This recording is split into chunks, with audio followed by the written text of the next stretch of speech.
अस्सलामु अलैकुम। तबलीग का मतलब है अल्लाह पाक, कुरान शरीफ और हदीस की बात दूसरों तक पहुंचाना। तबलीग जमात का काम इस्लाम के मानने वालों के बीच मजहबी पैगाम देना होता है।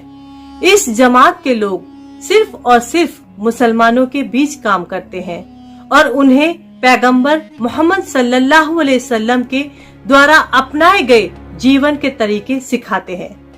तबलीगी अच्छा मुसलमान बनाने में यकीन करते हैं। तबलीगी जमात पूरी तरह से एक धार्मिक संगठन है जो इबादत को अहमियत देता है। इस संगठन का मुस्लिम समाज के आर्थिक, सामाजिक, राजनीतिक और सांस्कृतिक गतिविधियों से कोई लेना देना नहीं है। ये सिर्फ इस्लाम का प्रचार और प्रसार मुसलमानों के बीच करता है।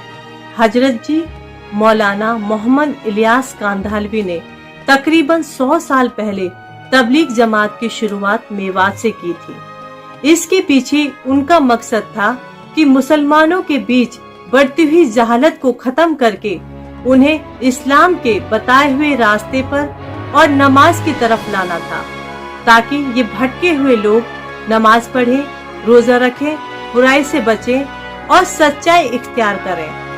धीरे धीरे काम शुरू हुआ। सन 1925 में पहली जमात फिरोजपुर नमक की बड़ी मस्जिद से घासेड़ा गांव के लिए निकाली गई थी। तो सन 1939 में चिल्ले की यानी 40 दिन की पहली जमात कांधला भेजी गई और दूसरी जमात रायपुर भेजी गई। तबलीगी जमात 6 बिंदुओं पर काम करती है।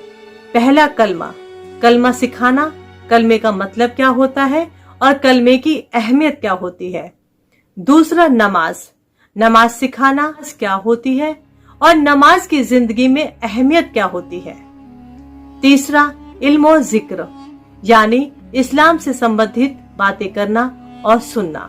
चौथा इकराम मुस्लिम यानी एक मुसलमान कैसा हो, उसका चरित्र कैसा हो, उसका व्यवहार कैसा हो, उसका लेन देन कैसा हो।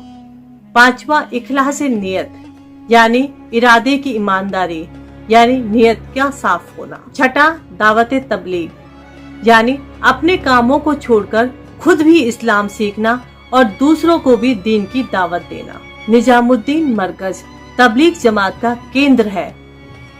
निजामुद्दीन मरकज से ही दुनिया और देश के अलग अलग हिस्सों के लिए जमातें निकलती हैं। हालांकि जो जमातें चंद दिनों के लिए होती हैं, वो स्थानीय स्तर पर भी तय होती हैं। जमात से लोग निश्चित समय के लिए जुड़ते हैं, कम से कम 3 दिन। इसके बाद ये संख्या 5 दिन, 10 दिन, 40 दिन और 4 महीने की होती है। जमात का एक मुखिया होता है जिसे अमीर जमात कहते हैं। इसी अमीर के मुताबिक जमात अपने पूरे काम करती है। तबलीगी जमात चंदे पर निर्भर नहीं होती और न ही जमात में जाने वाले शख्स पर मरकज कोई पैसा खर्च करती है।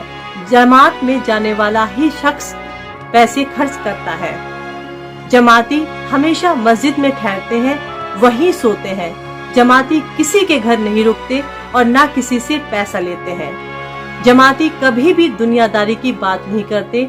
जमाती सिर्फ जमीन के नीचे यानी कब्र और आसमान के ऊपर यानी जन्नत और जहन्नुम की बातें करते हैं। तबलीगी जमात के लोग हमेशा नजरें झुकाकर चलते हैं, धीरे धीरे बोलते हैं और इस बात का खास ख्याल रखते हैं कि किसी को भी किसी भी तरह की उनकी वजह से परेशानी ना हो।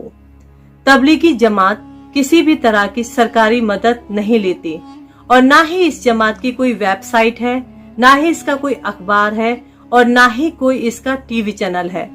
फिर भी बिना प्रसार बिना प्रचार के इसके सालाना इज्तिमा में करोड़ों की भीड़ इकट्ठी हो जाती है और ये करोड़ों लोग पूरी तरह अनुशासन में रहते हैं। आज तबलीगी जमात का प्रभाव पूरे दक्षिण एशिया के साथ साथ दुनिया के तकरीबन 180 देशों तक है। दुनिया भर में लगभग 15 करोड़ लोग तबलीग जमात से जुड़े हुए हैं। तबलीग जमात ने न केवल मुसलमानों को सभ्य बनाया बल्कि इन्हें वास्तविक इस्लाम से रूबरू कराया।